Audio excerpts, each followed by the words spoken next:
Acidic nature of carboxylic acid की बात कर रहे हैं। लास्ट एग्जांपल हमने एलिफैटिक प्लेट पढ़ा था। अभी नेक्स्ट एग्जांपल जो है वो डाई कार्बोक्सिलिक एसिड के लिए है। Dicarboxylic acid, dicarboxylic acid. So dicarboxylic acid की अगर बात करें तो इसमें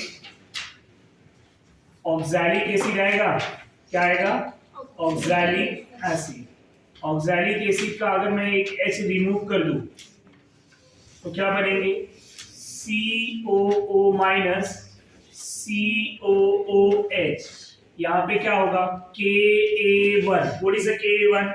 डिसोसिएशन कांस्टेंट फर्स्ट, क्योंकि एक H गया है तो जो कांस्टेंट होगा वो क्या होगा? डिसोसिएशन कांस्टेंट बनेगा।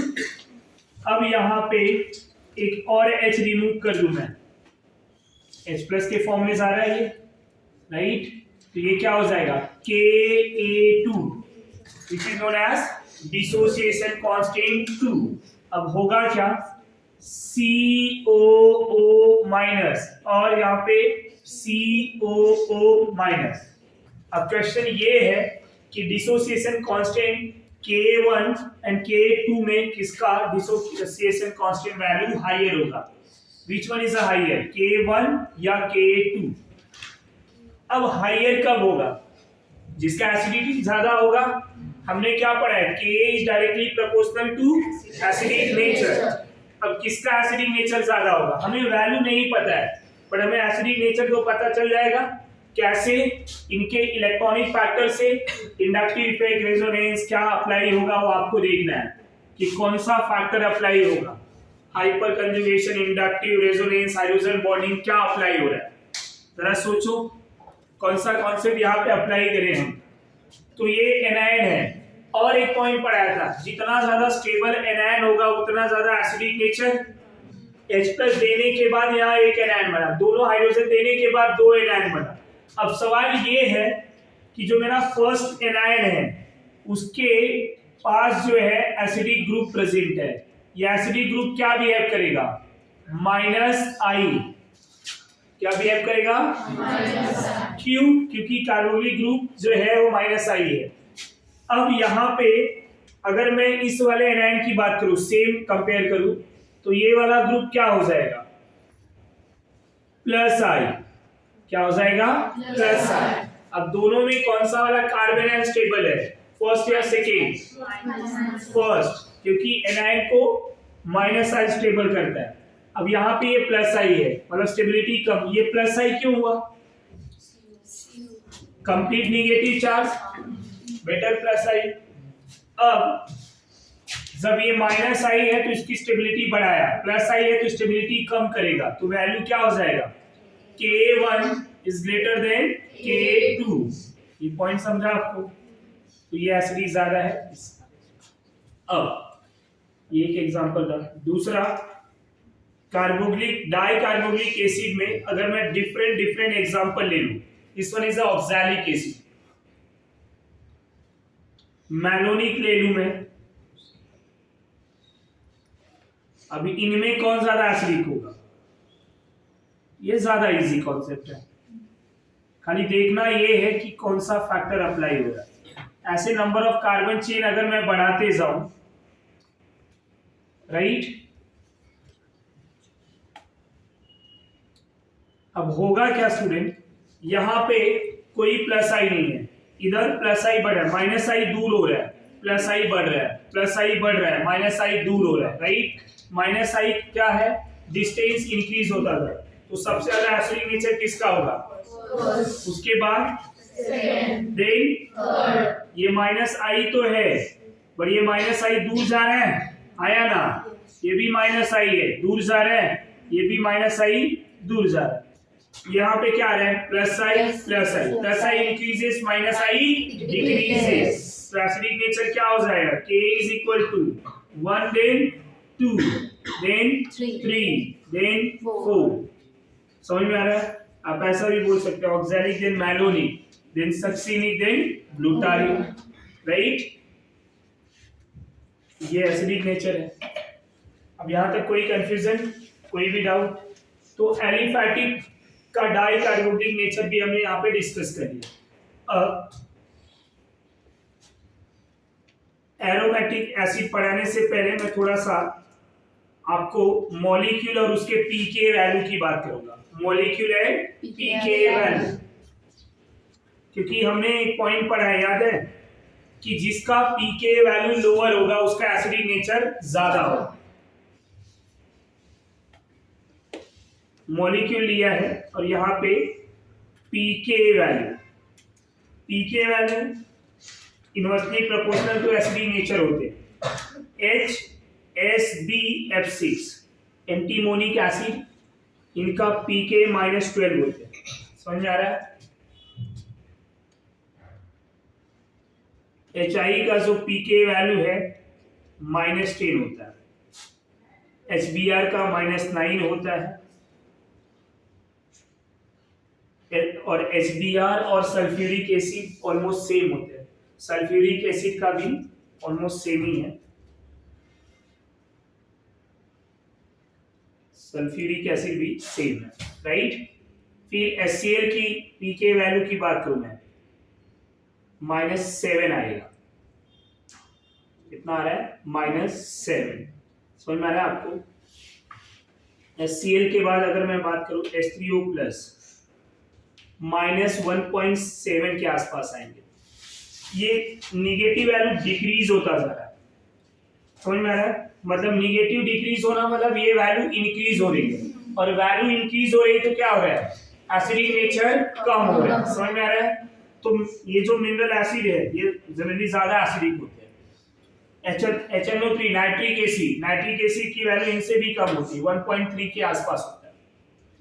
अब यहाँ पे अगर मैं प्योर ऑर्गेनिक की बात करूं, ये सब कुछ मिनरल एसिड थे जिनका पीके वैल्यू है, याद करने की जरूरत नहीं, खाली रेंज वैल्यू भी पता है तो भी चलेगा, एग्जैक्ट याद करना जरूरी नहीं।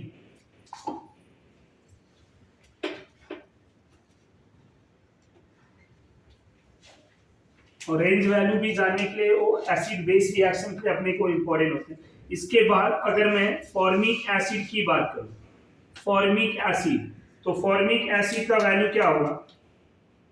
फॉर्मिक एसिड की वैल्यू 3.4, राइट।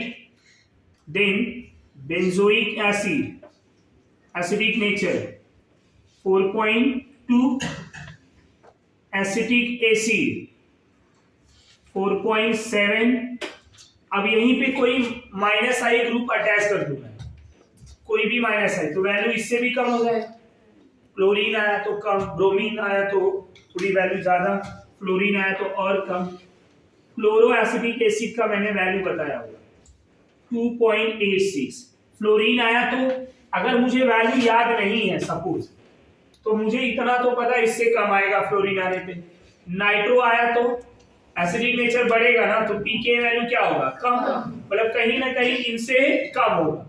ये वैल्यू हमें याद हो जरूरी नहीं। Getting my point? ऑर्गेनिक में सबसे वीकेस्ट एसिड क्या बताया था, याद है? H2CO3 carbonic acid. Carbonic acid is the weakest acid 6.4। ये वैल्यू खाली हमें ध्यान में रखना है, इसको मैं यूज करूंगा आगे। तो carbonic acid is a weakest acid, ये सबसे वीक एसिड है। समझ में आया? Carbonic acid is a weakest acid. अब इसके बाद फेनॉल की बात करूंगा मैं। फेनॉल और HCl, इनकी वैल्यू अप्रोक्सीमेटली सेम होती है, जिनका पीके वैल्यू कितना है? 10। और ये पॉजिटिव वैल्यू है, ध्यान में रखना। समझ में आ रहा है? यहीं पे सल्फोनिक बेंजीन सल्फोनिक एसिड लेंगे तो निगेटिव में आएगा, बट ये सब पॉजिटिव अलग है। अब कुछ और मॉलिक्यूल ले रहा हूं। फेनॉल के बाद मैं मीथेनॉल की बात करूंगा। मीथेनॉल जिनका पीके वैल्यू 15.5 होता है। अगर मैं वाटर का पीके वैल्यू लिखूं, वाटर, तो 15.7 हो रहा है, थोड़ा सा बढ़ रहा है। समझ में आ रहा है? अब यहीं पे इथेनॉल की वैल्यू लिखूं मैं, तो 16 आएगा। प्रोपेनॉल या बाकी कोई एग्जैक्ट नहीं बट 17 के रेंज में रहेंगे, या आइसोप्रोपाइल अल्कोहल ले लूं मैं in the range of 17, approximately 17 के आसपास। मतलब ये क्या बता रहा है कि जैसे जैसे अल्कोहल का अल्काइल ग्रुप बढ़ रहा है उनका पीके वैल्यू बढ़ रहा है, मतलब एसिडिक नेचर कम हो रहा है। अब यहाँ एक पॉइंट बन सकता है, एक एमसीक्यू बन सकते हैं, क्या? वाटर एंड मीथेनॉल, जितने भी अल्कोहल है उनका एसिडिक नेचर वाटर से कम है एक्सेप्ट मीथेनॉल। मीथेनॉल का पीके वैल्यू क्या है? 15.5 और इसका 15.7, बहुत थोड़ा सा डिफरेंस है। तो methanol is a more acidic than water. Other alcohol are less acidic than water. ये पॉइंट क्लियर हुआ? समझ में आ रहा है नहीं आ रहा है? फेनॉल जो है, जितने भी कार्बोक्सिलिक एसिड है उनसे क्या होगा? वीकर होगा। वैल्यू क्या है? 10। समझ में आया? पूरे कार्बोक्सिलिक एसिड में सबसे वीक कौन है? Carbonic acid. इसको क्या पढ़ते हैं? H2CO3 is a carbonic acid. ये सब पॉइंट समझ में आ रहा है? हमें सबको याद करने की जरूरत नहीं है, इसमें से पूछे भी नहीं जाए कौन ज्यादा एसिडिक है कौन नहीं है, हम वहां पे कर लेंगे, उसका टेंशन नहीं है। बट ये सब तो मैंने फैक्टर भी बताया कल कि कौन ज्यादा एसिड है और क्यों ज्यादा एसिड है, राइट? तो ये वैल्यू से इंपॉर्टेंट नहीं है, बट ये सब जो अभी पॉइंट बता रहा हूँ वो ध्यान में रखना। नेक्स्ट जो है, अगर अल्कोहल हो गया तो मैं अल्काइन की बात करूंगा। CH ट्रिपल बॉन्ड CH, इनका वैल्यू जो है 25 के रेंज में, समझ में आ रहा है? फिर एक अमोनिया आता है जिसकी वैल्यू अप्रोक्सीमेटली 38 के आसपास होता है, 37 38। इथीन जो है उनकी वैल्यू 40 होता है। कितना होता है? 40। और अल्केन जो है सबसे लिस्ट एसिडिक होता है, सबसे लिस्ट एसिडिक, तो यहाँ पे अल्केन का वैल्यू 50 होता है। समझ में आया? एक बार क्वेश्चन पूछा गया था, वाटर और अमोनिया और अल्काइन, इनमें सबसे ज्यादा एसिडिक कौन है? वैल्यू देख के पता चल जाता है, water is a more acidic. समझ में आ रहा है आपको? ये पॉइंट क्लियर हुआ? लो, अब यहाँ पे ये पीके वैल्यू क्या हो रहा है? ये वैल्यू है, ये वैल्यू इंक्रीज हो रहा है, राइट? और मेरा वैल्यू इंक्रीज हुआ तो के वैल्यू डिक्रीज है। समझ में आ रहा है? तो एसिडिक नेचर क्या होगा? जब मैं यहां से यहां आ रहा हूं तो ये वैल्यू क्या हो रहा है? इंक्रीज हो रहा है। समझ में आ रहा है? और वैल्यू का इंक्रीज होना मतलब एसिडिक नेचर का कम। ये पॉइंट क्लियर हो रहा है? अब यहां पे स्टूडेंट ये समझ गया तो मैं एलिफैटिक हम डिस्कस कर चुके हैं, एरोमेटिक एसिड की बात। ये अभी इसलिए बताया कि थोड़ा बहुत एसिडिक नेचर आपने पढ़ लिया है, तो अब आपको के पीके समझ में आ रहा है, राइट? ये पहले भी डिस्कस कर सकते हैं पर अब ज्यादा समझ में आएगा कंपेयर टू पहले, इसलिए यहाँ पे बताया आपको कि कार्बोक्सिलिक एसिड का एसिडिक नेचर डिस्कस कर लिया, तो अब इजीली आपको ये पॉइंट समझ में आएगा। अब यहाँ पे ये बेंजोइक एसिड है जिसका पीके वैल्यू कितना है पता है ना आपको? 4.2। बट यहीं पे अगर इलेक्ट्रॉन विड्रॉइंग ग्रुप अटैच कर दे तो वैल्यू क्या हो जाएगा? इलेक्ट्रॉन विड्रॉइंग ग्रुप क्या करता है बोलो जरा? इलेक्ट्रॉन को विड्रॉ करेगा, राइट? और इलेक्ट्रॉन विड्रॉ करेगा तो एसिडिक नेचर पे क्या इफेक्ट गिरेगा? कम या ज्यादा? इलेक्ट्रॉन विड्रॉ करने वाला एसिडिक नेचर इंक्रीज करेगा या डिक्रीज? इंक्रीज, क्योंकि इलेक्ट्रॉन डेंसिटी कम करेगा, और जिसकी इलेक्ट्रॉन डेंसिटी कम उसका एसिडिक नेचर ज्यादा।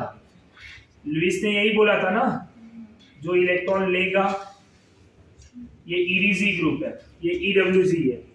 अब EWZ क्या कर रहा है? इलेक्ट्रॉन विड्रॉ कर रहा है। ये क्या कर रहा है? इलेक्ट्रॉन डोनेट कर रहा है। किसको? रिंग को। तो ये डिक्रीज कर रहा है क्या? Electron density, decrease electron density. और ये क्या कर रहा है?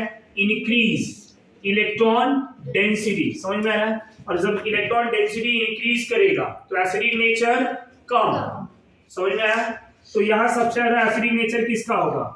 EWZ, फिर benzoic acid, then EDZ, substituted benzoic acid. ये समझ में आ रहा है? बट यहाँ पोजीशन की अगर मैं बात करूं, कोई सब्स्टिट्यूएंट आ जाए तो अब जो EWG आ रहा है या तो ऑर्थो मेटा पैरा तीन में से आ सकते हैं, तो ऑर्थो मेटा पैरा तीनों पे एप्लीकेबल है। बट EDC अगर आएगा तो मेटा और पैरा पे हम मानेंगे। ऑर्थो पे आया ना तो ऑर्थो वाला EDC ग्रुप भी इससे ज्यादा एसिडिक होगा। अब वो क्यों हो रहा है उसको अलग से डिस्कस करेंगे। ये पॉइंट क्लियर हुआ पहले? यहां तक कोई डाउट? यहां ऑर्थो नहीं लिखा है उसका रीजन बता। नेक्स्ट पॉइंट, बेंजोइक एसिड है,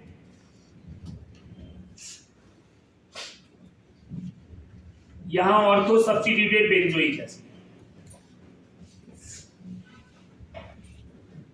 यहां कोई ग्रुप हो सकता है, राइट? ये ग्रुप है जो ऑर्थो पोजीशन पे है। कौन से पोजीशन पे है? ऑर्थो। ये ग्रुप लिखा है मैंने, कोई ये नहीं लिखा कि EWG या EDC, कोई भी ग्रुप हो सकता है। Getting my point? ये कोई भी ग्रुप है ऑर्थो पे है, तो ऑर्थो पे आने से इनका एसिडिक नेचर बढ़ जाता है। अब ऐसा क्यों हो रहा है? तो ऐसा इसलिए हो रहा है, जब ऑर्थो पे आएंगे ना तो यहाँ पे SIR डेवलप होगा। What is the meaning of SIR? Steric inhibition of resonance. Steric inhibition of resonance, समझ में आ रहा है? एंड इलेक्ट्रॉनिक फैक्टर भी होते हैं, electronic factor, SIR and electronic factor. तो अब ऑर्थो पोजीशंस पे कोई ग्रुप आने की वजह से इनकी SIR डेवलप होता है, जिससे इलेक्ट्रॉन डेंसिटी कम होती है। अब इलेक्ट्रॉन डेंसिटी कम हुआ तो एसिडिक नेचर क्या हो जाएगा? ज्यादा। समझ में आ रहा है? तो हम यहाँ पे एक पॉइंट लिखेंगे कि ortho substituted benzoic acid are more acidic than benzoic acid. तो यहाँ ऑर्थो लिखेंगे नहीं, क्योंकि ये ज्यादा एसिडिक है। पॉइंट क्लियर हो रहा है? Ortho substituted benzoic acid are more acidic than benzoic acid। ये पॉइंट क्लियर हुआ? अब ऐसा क्यों? Due to ortho effect. कौन सा इफेक्ट? ऑर्थो पोजीशन पे ग्रुप आने की वजह से जो इफेक्ट क्रिएट हो रहा है उसको क्या नाम दे दिया मैंने? Ortho effect. और ऑर्थो इफेक्ट क्यों क्रिएट हुआ? SIR and electronic factor. Point clear हुआ?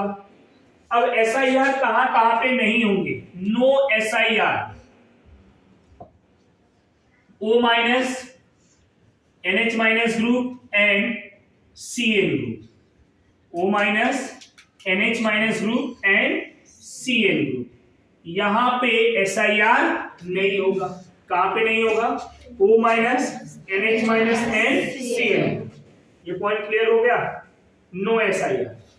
अब बेंजोइक एसिड के किसी भी पोजीशन पे मैं ग्रुप सब्स्टिट्यूट करूंगा और हमें क्या फाइंड आउट करना है? Acidic nature. किसका एसिडिक नेचर ज्यादा है, किसका एसिडिक नेचर कम। एक एग्जांपल बता रहा हूं, बाकी के एग्जांपल में आपको क्या करना है? सेम जो है कॉन्सेप्ट अप्लाई करके सॉल्व करना है। तो एग्जांपल ले रहे स्टूडेंट, यहाँ पे सबसे पहले बेंजोइक एसिड लिया मैंने। बेंजोइक एसिड के ऑर्थो पोजीशन पे क्लोरीन, मेटा पोजीशन पे क्लोरीन, ग्रुप सेम लिया है मैंने फिलहाल के लिए। पैरा पोजीशन पे क्लोरीन, समझ में आ रहा है? और यहां पे बेंजोइक एसिड। अब जरा ध्यान देना क्या होगा। ये एग्जांपल समझ में आ रहा है? अब यहां पे अगर मैं देखूं तो सब में ना बेंजोइक एसिड का सिस्टम है, इस पे कोई ग्रुप अटैच नहीं है। यहां पे ऑर्थो पे क्लोरीन है, सब में क्लोरीन अटैच है, राइट? अब क्लोरीन के आने से एसिडिक नेचर पे क्या इफेक्ट गिरेगा? पहली बात। दूसरी क्वेश्चन ये कि क्लोरीन कौन से नेचर का मॉलिक्यूल है? और तीसरा क्वेश्चन ये कि इनके पोजीशन बदलने पे क्या होगा? Getting my point? अब सबसे पहले मैं ऑर्थो पे कौन सा इफेक्ट लिखूंगा? Ortho effect. उसके बाद क्लोरीन का खुद का नेचर क्या है? -I ग्रेटर देन, यही पढ़ा है हमने, राइट? अब ये यहां पे क्या शो करेगा? मेटा पे रेजोनेंस होगा क्या? नहीं। So only minus I. क्या होगा? Only minus I. Resonance, hyperconjugation कुछ भी नहीं। यहां पे minus M is greater than plus M. ये पॉइंट क्लियर? ये समझ में आ गया? अब ये तो लिख दिया मैंने इफेक्ट। अब माइनस आई क्या करेगा? इलेक्ट्रॉन विड्रॉ करेगा। कौन सा नेचर है? Minus I. I is electron, मतलब आई इफेक्ट क्या करता है? Partial transfer of electron. But minus I क्या करेगा? Electron withdrawing rule. Plus I क्या करेगा? Electron donating rule. यहां क्या है? डोमिनेटिंग क्या है? Minus I minus I minus I. अब आई ऑर्थो पे है, मेटा पे है, पैरा पे। क्या होगा? कहां पे आई का इफेक्ट ज्यादा होगा? एनीवन? क्यों? ये तो चलो ऑर्थो इफेक्ट भी है, ज्यादा एसिडिक होगा। अब इन दोनों में कहां पे ज्यादा होगा? मेटा पे। क्यों? Distance dependent effect. क्या ये? Distance dependent effect. तो अब यहाँ पे अगर मैं डायरेक्टली लिखूं कि स्टूडेंट के क्या होगा इनका? Acidic nature. के मतलब एसिडिक नेचर। तो सबसे पहले ऑर्थो, ऑर्थो के बाद मेटा, मेटा के बाद पैरा, पैरा के बाद बेंजोइक एसिड। ये पॉइंट क्लियर हुआ? तो what is the correct acidic nature of molecule? Ortho, meta, para, then benzoic acid. समझ में आया सबको? अब ऐसे ही सेकेंड वाले एग्जांपल में आपको अप्लाई करना है।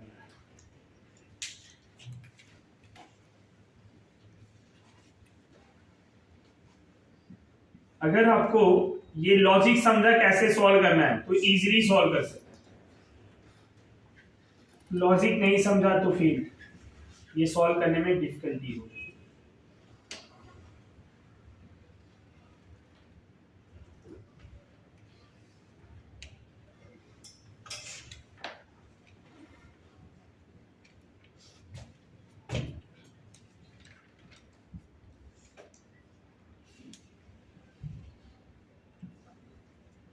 मैं लिख रहा हूं क्वेश्चन, आप सॉल्व करते हुए आगे बढ़ेंगे।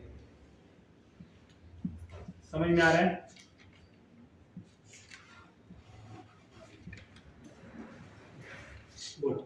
क्या होगा?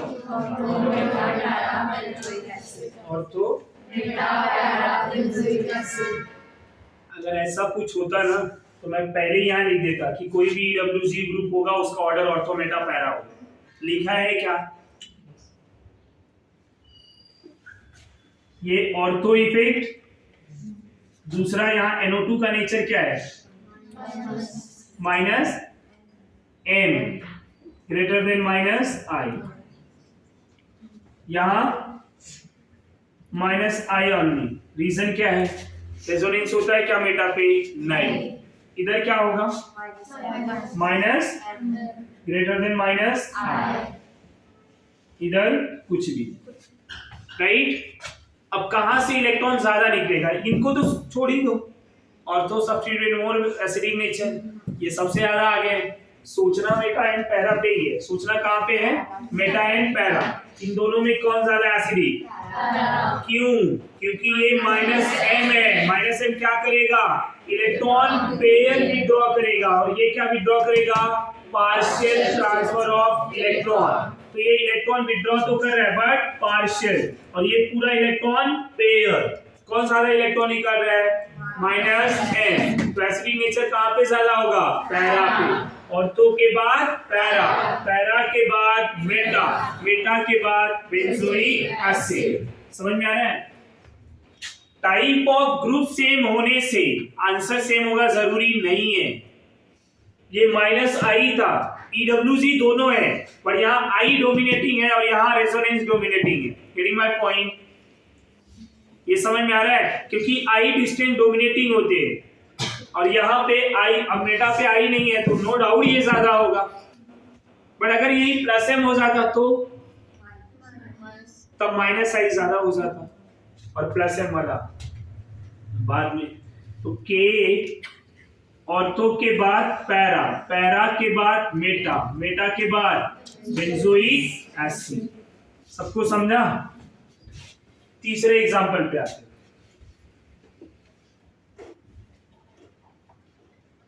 अब इस बार गलती नहीं होनी चाहिए।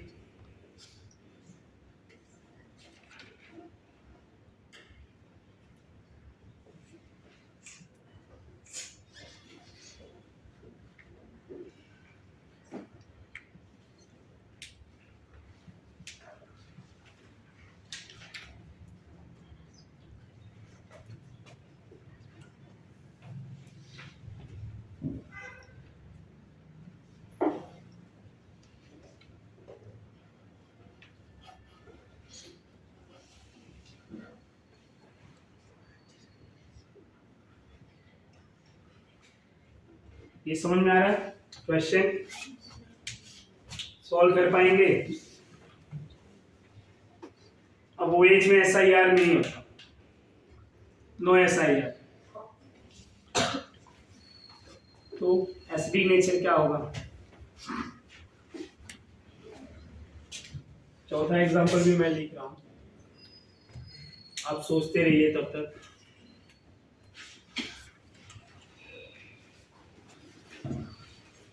आंसर समझ में आ जाएगा। COH ग्रुप ले रहा हूं मैं, उसके साथ CH3 ले रहा हूं।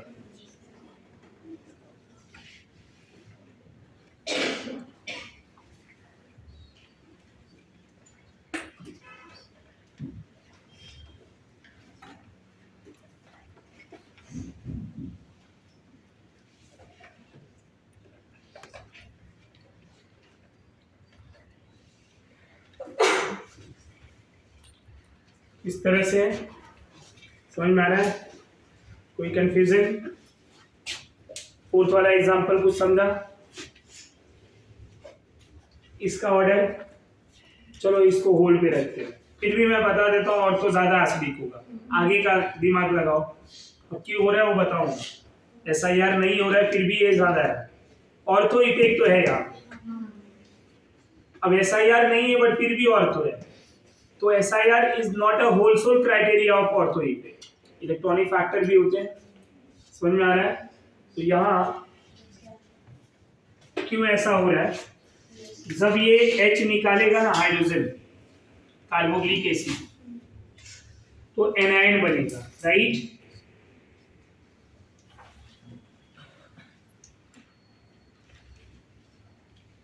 O- और यहाँ O और हाइड्रोजन है, राइट? OH है। अब ये माइनस से ये H क्या बना रहा है? Hydrogen bonding. इस हाइड्रोजन बॉन्डिंग को क्या बोलते हैं? हाइड्रोजन निकलने के बाद ऐसा हुआ है। तो ये जो हाइड्रोजन बॉन्डिंग है इंट्रामोलिक्यूलर हाइड्रोजन बॉन्डिंग है। कौन सा हाइड्रोजन बॉन्डिंग है? Intramolecular hydrogen bonding. अब इंट्रामोलिक्यूलर हाइड्रोजन बॉन्डिंग है ना, तो ये एनायन क्या हुआ? स्टेबलाइज हुआ, हाइड्रोजन बॉन्डिंग की वजह से स्टेबिलिटी बढ़ गई, और H+ देने के बाद जो एनायन बना है उसकी स्टेबिलिटी बढ़ाया है।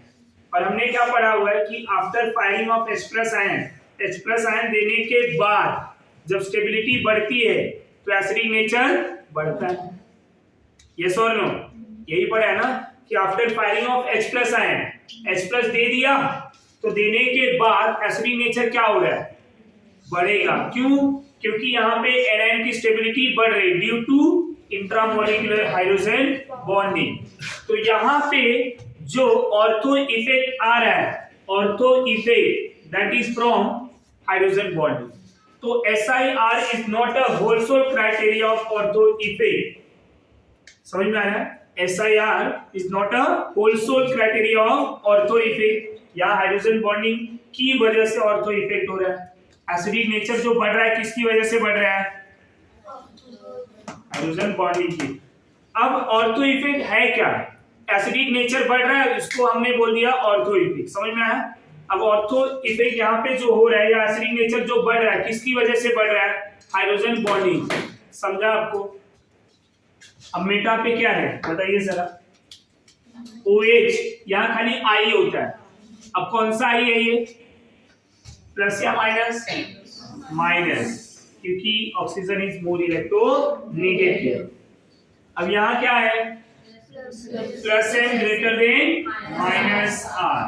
समझ में आ रहा है सबको? Plus M is greater than minus R। अब क्या होगा? ये समझ में आया ना? Plus M is greater than minus I। अब यहाँ पे इलेक्ट्रॉन डेंसिटी कंपेयर कर लो, ऑर्थो का सबसे ज्यादा, तो K क्या होगा, ऑर्थो के बाद मेटा, क्यों, माइनस आई है और इधर क्या है प्लस है, तो मेटा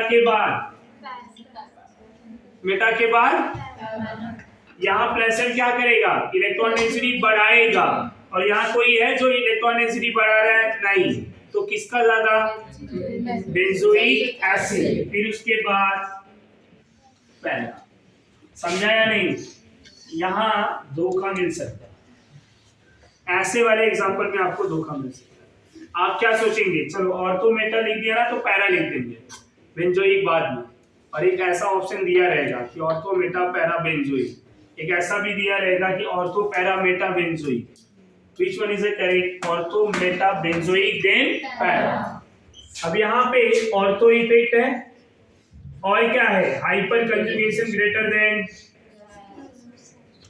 मेटा पे क्या है प्लस, हाइपर होता है क्या, नहीं, पैरा पे क्या है, hyperconjugation greater than plus, यहाँ कोई नहीं।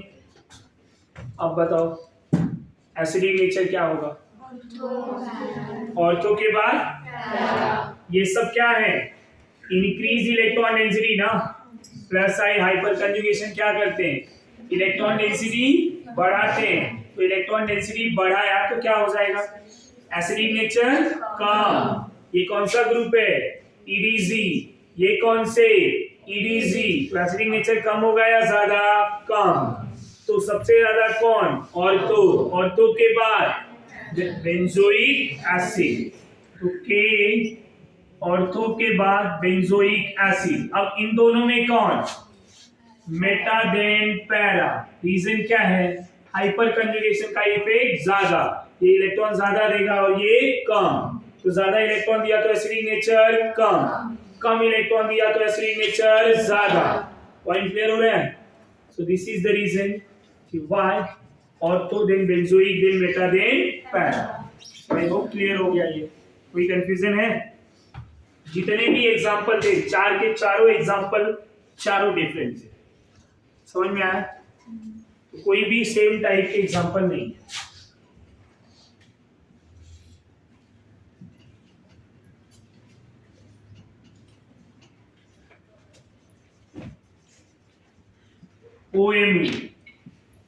ओएमई कौन सा ग्रुप होता है, मिथॉक्सी ग्रुप, कौन सा ग्रुप होता है, मिथॉक्सी ग्रुप।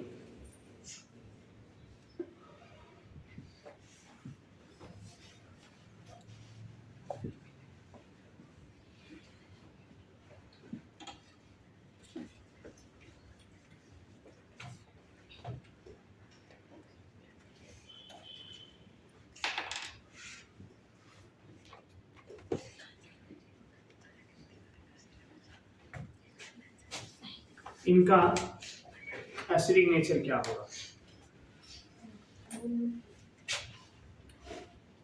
चलो इनका अगर मैं और कोई इफेक्ट लिख भी दूं, जनरली यहाँ SIR नहीं होता, बट फिर भी हम ऑर्थो इफेक्ट यहाँ पे मानते हैं। इनका जो पीके वैल्यू है, इनका पीके वैल्यू और इनका पीके वैल्यू, दोनों की पीके वैल्यू एग्जैक्ट सेम होते हैं, 4.09 के आसपास एग्जैक्ट सेम होते हैं, दोनों की वैल्यू सेम है। यहाँ कौन सा इफेक्ट है, माइनस आई, यहाँ क्या है, plus M greater than minus I, plus M क्यों डोमिनेटिंग है, रेजोनेंस कैसा होता है, प्लस एम से, लोन पे देखिए ना, और यहाँ पे कुछ भी नहीं, ये समझ में आ रहा है, ऑर्थो इफेक्ट है और ये माइनस आई है, plus M greater than minus I, ये एक ऐसा मॉलिक्यूल है जो आपको थोड़ा ध्यान में रखना है, एग्जांपल ध्यान में रखना होगा क्या, एसिडिक नेचर की बात करें तो सबसे ज्यादा पीके वैल्यू, अगर मैं इसको x मानूं और इसको y मानूं ना, तो इन दोनों की वैल्यू ना सेम है, ऑर्थो एंड मेटा की x और y वैल्यू सेम है, एग्जैक्ट वैल्यू 4.09 के आसपास है, तो दोनों की पीके वैल्यू सेम है, और दोनों की पीके वैल्यू सेम है तो एसिडिक नेचर ऑलमोस्ट सेम होना चाहिए, बट फिर भी, और ऑलमोस्ट सेम ही है, बट फिर भी हमने ऑर्थो को ज्यादा माना है ड्यू टू ऑर्थो इफेक्ट, समझ में आ रहा है। तो यहाँ पे हम ऑर्थो को के ऐसा लिख सकते हैं, ऑर्थो देन मेटा, उसके बाद बेंजोइक एसिड देन पैरा। समझ में आ रहा है आपको? ये करेक्ट है। वैसे तो दोनों की वैल्यू सेम है, तो दोनों की वैल्यू सेम है तो एसिडिक नेचर सेम ही माना जाता है। पर अगर ऑर्डर देखेंगे तो इसको ज्यादा प्रेफरेंस इसलिए दिया जाता है क्योंकि ऑर्थो इफेक्ट है। समझा आपको?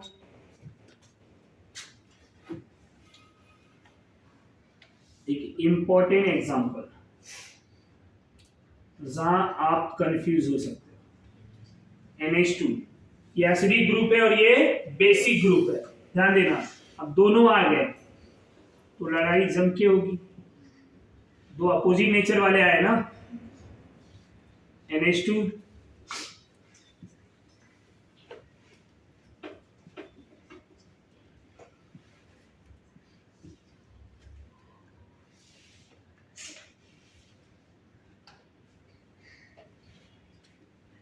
अब यहां पे एसिडिक नेचर क्या होगा? अब यहां पे बात करूं मैं स्टूडेंट, तो ये जो NH2 है, NH2 में SiR तो नहीं है, पहली बात, ये बेसिक ग्रुप है और ये एसिडिक, ये एसिडिक है, ये बेसिक, ये एसिडिक, ये बेसिक, यहाँ कुछ भी नहीं। तो अगर मैं Ka की बात करूं, यहाँ ये -I है, ये प्लस है, पर -I तो है बट ग्रुप कौन सा है? बेसिक। प्लस M तो है पर ग्रुप कौन सा है? बेसिक। अब ये ध्यान में रखना है आपको कि ये बेसिक ग्रुप है ना, जब बेसिक ग्रुप है तो एसिडिक नेचर और बेसिक नेचर दोनों यहाँ इन्वॉल्व हो रहे हैं। समझ में आ रहा है? अब ऐसे केसेस में सबसे ज्यादा एसिडिक नेचर किसका होगा? यहाँ कोई बेसिक ग्रुप है? नहीं। बाकी तीनों में क्या है? बेसिक ग्रुप है। तो सबसे ज्यादा क्या होगा? बेसिक एसिडिक नेचर के वैल्यू सबसे ज्यादा बेंजोइक एसिड, उसके बाद ये -I मेटा, मेटा के बाद ये दूर है पैरा, पैरा के बाद ऑर्थो। अभी तक ऑर्थो सबसे ज्यादा हो रहा था, ये एक ऐसा एग्जांपल है जहां ऑर्थो सबसे कम है। ये पॉइंट क्लियर हो रहा है? यहाँ कंफ्यूजन है तो बोलिए, ऐसा क्यों हुआ? Amine is a basic nature and this one is a acidic nature, दोनों ग्रुप प्रेजेंट है तो यहाँ एसिडिक और बेसिक दोनों के कॉन्सेप्ट अप्लाई हो रहे हैं। तो ऐसे केसेस में क्या होगा? Benzoic is a stronger than Meta क्योंकि -I है, समझ में आ रहा है? देन पैरा, दोनों दूर है तो एसिडिक नेचर ज्यादा होगा, देन ऑर्थो सबसे क्लियर।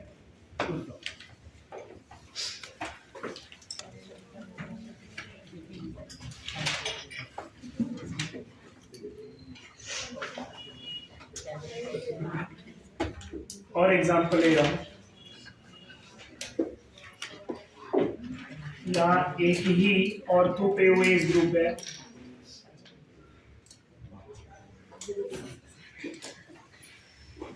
दोनों ऑर्थो पे OH ग्रुप है,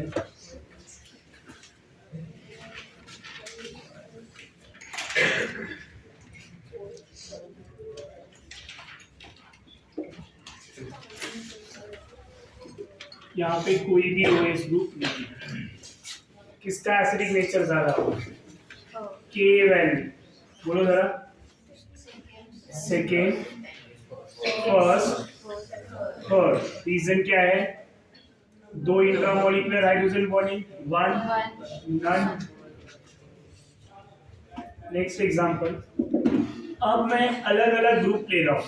अभी तक क्या किया था? सब सेम ग्रुप लिया था, राइट?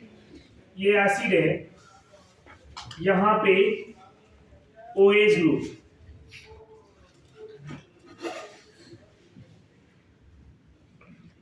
ये एसिड है, पोजीशन सेम रख रहा हूं, इधर CH3 ले रहा हूं,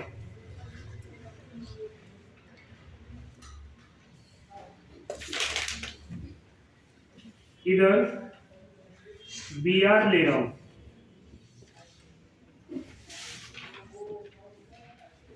और यहां पे मैं NO2 ग्रुप ले रहा हूं। अब मैं आपसे पूछूं कि इसका एसिडिक नेचर क्या होगा? इसका एसिडिक नेचर क्या होगा? बोलिए जरा।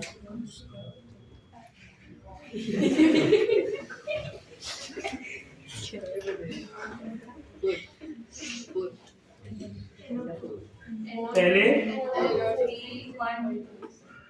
NO2 then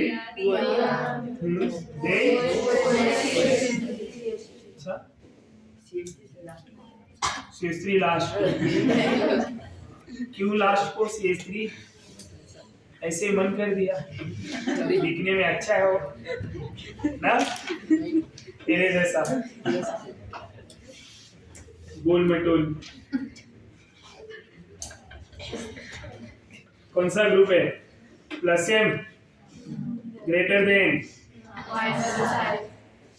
ग्रुप के ऊपर डिपेंड करता है कि कौन से नेचर का ये क्या है हाइपर कंजुगेशन यहाँ क्या है ग्रेटर देन यहाँ क्या है -m -i कहानी यही खत्म फिर ये दोनों इलेक्ट्रॉन विड्रॉइंग ये दोनों इलेक्ट्रॉन डोनेटेड ज्यादा कौन देगा प्लस एम कम कौन इलेक्ट्रॉन देगा हाइपर कंजुगेशन ज्यादा इलेक्ट्रॉन दिया तो एसिडिक नेचर कम इलेक्ट्रॉन दिया तो एसिडिक नेचर ज्यादा इलेक्ट्रॉन विड्रॉ किया तो एसिडिक नेचर ज्यादा अब दोनों विड्रॉ कर रहे हैं कौन ज्यादा विड्रॉ कर रहे हैं ये तो एसिडिक नेचर सबसे ज्यादा NO2 समझा CH3 सबसे लास्ट में आएगा CH3 से बहुत पुराना रिश्ता लग रहा है ये 1 2 3 4 अगर मैं मान लूं तो K वैल्यू 4 3 2 1 रिवर्सिबल होगा उल्टा है समझ में आ रहा है या ऐसे लिख सकते हैं कोई कंफ्यूजन अभी भी सोच रहा है ये क्या आएगा सही रॉन्ग बता the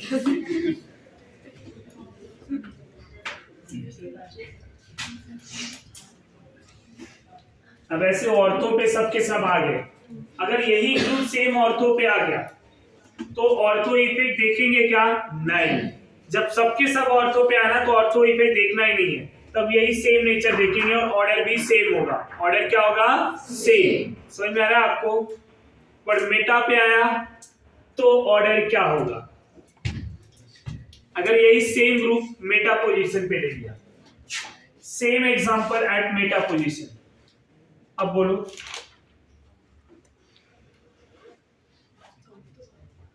same at meta position assume कर पा रहे हो या मैं एग्जांपल लिखूं क्या होगा 4 3 1 2 क्योंकि ये प्लस आई ये माइनस आई समझ में आ रहा है कोई कंफ्यूजन अब माइनस आई का ऑर्डर इसका ज्यादा है फिर इसका है फिर ये तो प्लस आई है तो ये एज्यूम कर पा रहे हो ना कि क्या नेचर होगा ऑर्थो एंड पैरा पे सेम ऑर्थो एंड पैरा पे सेम बट मेटा पे क्या हो जाएगा डिफरेंट 4 3 1 2 CH3 आ गया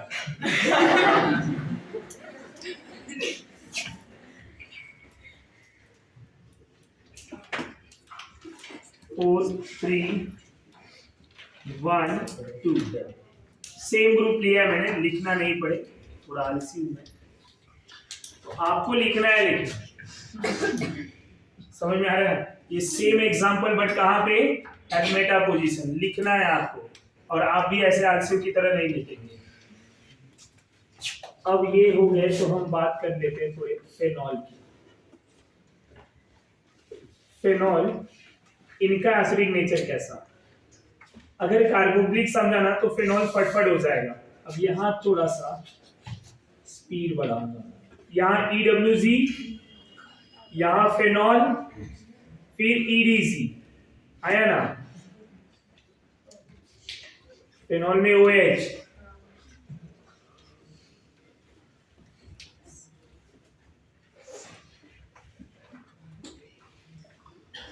इधर EDZ अब क्या होगा EWG electron withdrawing group phenol में ऑर्थो इफेक्ट नहीं हो ये याद EWG है तो ऑर्थो मेटा पैरा पे एसिडिक नेचर ज्यादा यहाँ पे ईरिजी है, इलेक्ट्रॉन दे रहा है ना, तो ऑर्थो मेटा पैरा पे एसिडिक नेचर का। ये पॉइंट समझे या नहीं? समझ में आ रहा है या नहीं आ रहा?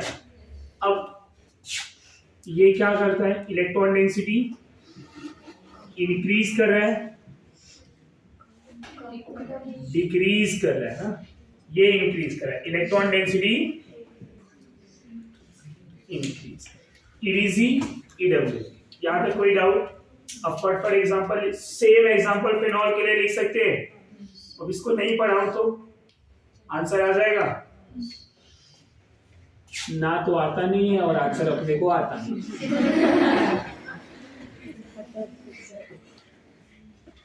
ना बोलने सीखे नहीं है, बहुत ईमानदार है।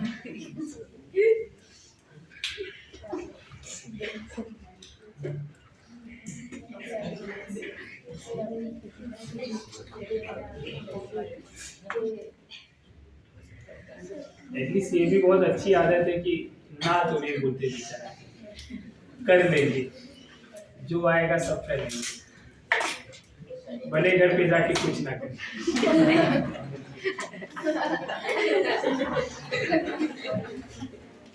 ना इसका एग्जांपल, हमें एसिडिक नेचर सॉल्व करना है, फंडा वही है, एसिडिक नेचर का कॉन्सेप्ट सेम है। समझ में आ रहा है? कल डेफिनेशन भी बताया था, के पीके भी बताया हुआ है, सब कुछ सेम है। अब इलेक्ट्रॉन डेंसिटी कम होगा तो एसिडिक नेचर ज्यादा, इलेक्ट्रॉन डेंसिटी ज्यादा तो एसिडिक नेचर कम। कहाँ इलेक्ट्रॉन डेंसिटी कम है, कहाँ ज्यादा, ये फाइंड आउट करना है। अब ये ग्रुप कौन से है? Chlorine minus I greater than plus 10, minus I is greater than plus 10, यहाँ कुछ भी नहीं क्योंकि क्लोरीन ही है। अब K की वैल्यू क्या बोलो जरा, which one is more acidic? Ortho के बाद मेटा के बाद पैरा के बाद बेंजोइक एसिड। रीजन क्या है? Inductive effect is a distance dominating effect, resonance यहाँ पे वीक है। समझ में आ रहा है? पक्का? अब सेम है ना, वहां ऑर्थो इफेक्ट होता था, यहाँ नहीं, ortho meta para then phenol समझ में आ रहा है? Ortho meta para then phenol. याद है कोई डाउट? इसको बेंजोइक बोला था क्या? हाँ यस, बेंजोइक का आदत गया नहीं अभी, ये सब संगत का से।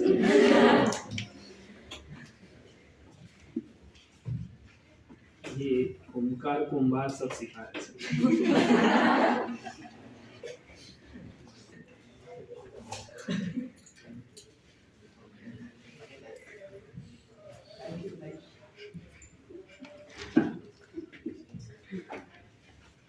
चलो इसका आंसर बताओ।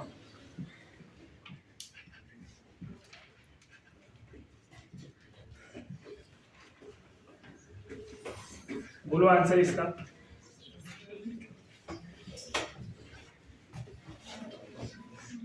कैसे सॉल्व करेंगे? अरे बोलो जल्दी, इतना क्या सोचना है? माइनस आर इधर, माइनस आई इधर कुछ भी नहीं। अब ऑर्डर क्या होगा? दोनों में और दोनों में माइनस एम है। अब कहानी बदल रहा है, यहाँ डिस्टेंस डिपेंडेंट था, यहाँ कुछ भी नहीं। अब सवाल ये है which one is the more? Ortho and para दोनों ज्यादा होंगे मेटा और फिनॉल से, right? But ortho and para में कौन ज्यादा होगा? क्यों? मन कर दिया इसलिए। अब जरा सोचेंगे, ये हाइड्रोजन निकालो, या हाइड्रोजन बॉन्डिंग बन सकता है यहाँ पे ऑर्थो नाइट्रोजन, हाँ बिना हाइड्रोजन निकाले ही बनेगा, हाइड्रोजन निकाल दिया तो बनेगा। अब इसके स्ट्रक्चर की अगर मैं बात करूं, यहीं पे बात करूं,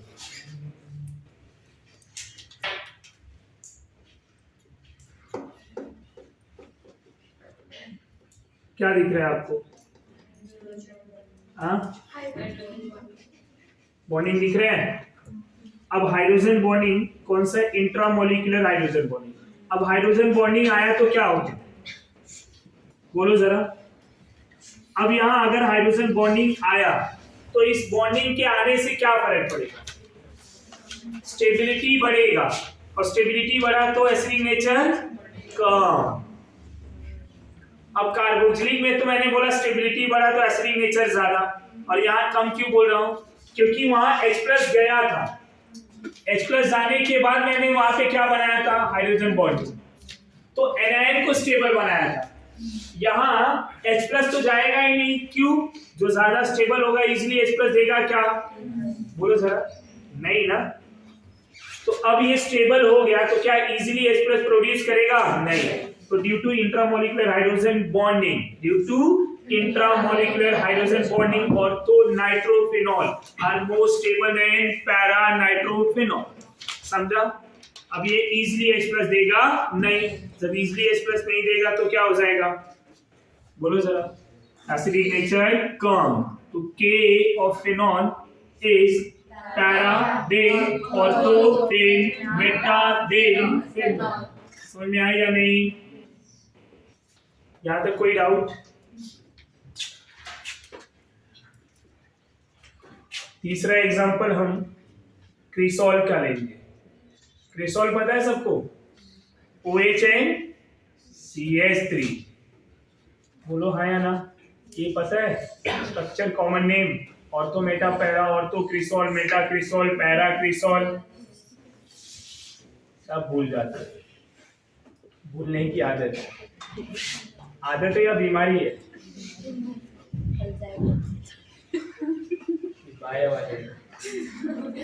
अलग ही वर्ड यूज करते। नाउ इनका एसिडिक नेचर क्या होगा? What is the correct acidic nature of given molecule?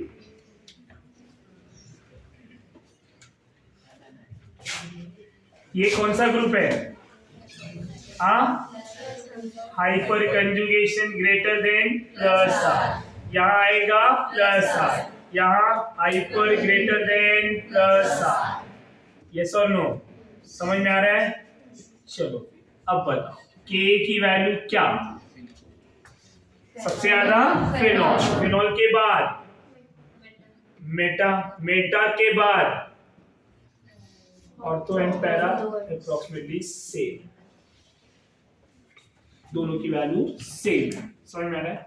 Practical value दोनों का ये सेम है।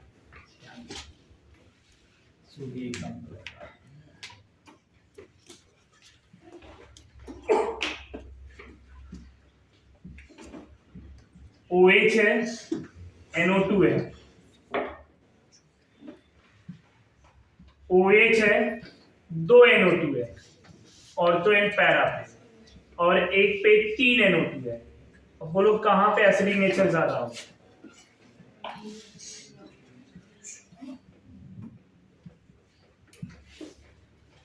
Which one is the more acidic? यहाँ 3 है, यहाँ 2 है, इधर एक ही है। समझ में आ रहा है? यहाँ तक कोई डाउट? इनकी जो वैल्यू है पीके वैल्यू बड़ा इंटरेस्टिंग है, 7.2 के आसपास है ऑर्थो का, पैरा का 7.1 है। ये 7.2 लिखा है ना, तो ये 7.1 है। समझ में आ रहा है? ज्यादा है। और ये 4.76 के आसपास है, 4.7, और ये जो है ना 0.7 के रेंज में है, 0.6 0.7 के अप्रोक्सीमेटली 0.7। कहानी थोड़ी बदल रही है। 0.7 है पीके वैल्यू। और कार्बोक्सिलिक का अगर बेंजोइक की बात करूं, एसिडिक एसिड की बात करूं, कितना था याद है? Benzoic 4.2, acidic acid 4.7, formic acid is 3.7, right, 3.4। तो इन सबसे ज्यादा एसिडिक ये हुआ या नहीं? Generally phenol is less acidic than carboxylic acid, but in phenol का नेम है, क्या नेम बताया है? Picric acid. Common name is picric acid. तो picric acid is a more acidic than benzoic acid, even formic acid. Reason क्या है? पीके value का। समझ में आ रहा है? इसका शॉर्ट नेम है TNP, ट्राइनाइट्रोफिनॉल। क्या है? ट्राइनाइट्रोफिनॉल। और which is also known as picric acid. अब कहानी क्या है, पिक्रिक एसिड बोला है, फंक्शनल ग्रुप कौन सा है, OH। OH is a phenol. समझ में आ रहा है, कभी कभी ये भी कंफ्यूजन आता है, पिक्रिक एसिड बोल दिया हम क्या सोचेंगे कार्बोक्सिलिक ग्रुप हो, but it is a phenolic group. ये समझा आपको। तो हाइयर कौन है, यहाँ तक कोई कंफ्यूजन। तो फेनॉल का भी एसिडिक नेचर ऑलमोस्ट समझ गया आपको। कोई भी ग्रुप आए, कॉन्सेप्ट समझ में आया, तो आप ग्रुप चेंज कर कोई भी किया जाए, आंसर करेक्ट करके आएंगे। OCH3 ग्रुप ले लूंगा करना, OCH3 यहीं पे ले लूं और तो मेटा पैरा, तब क्या हो जाएगा, सबसे ज्यादा मेटा, राइट। मेटा के बाद benzoic acid, then ortho and para, आया ना। रीजन क्या है कि OCH3 मेटा पे माइनस आई होगा, बाकी सब में प्लस है, तो बाकी सब में अगर प्लस एम हुआ तो एसिडिक नेचर क्या हो जाएगा, कम ना। तो ग्रुप कौन सा अटैच हो रहा है यहाँ पे उसके ऊपर डिपेंड कर रहा है, राइट। अब वो ग्रुप EDC है या EWC है, इसलिए यहाँ पे एक रफ आइडिया दे दिया है। क्लियर एवरीवन, तो ये ध्यान में रखेंगे और रिवाइज करेंगे।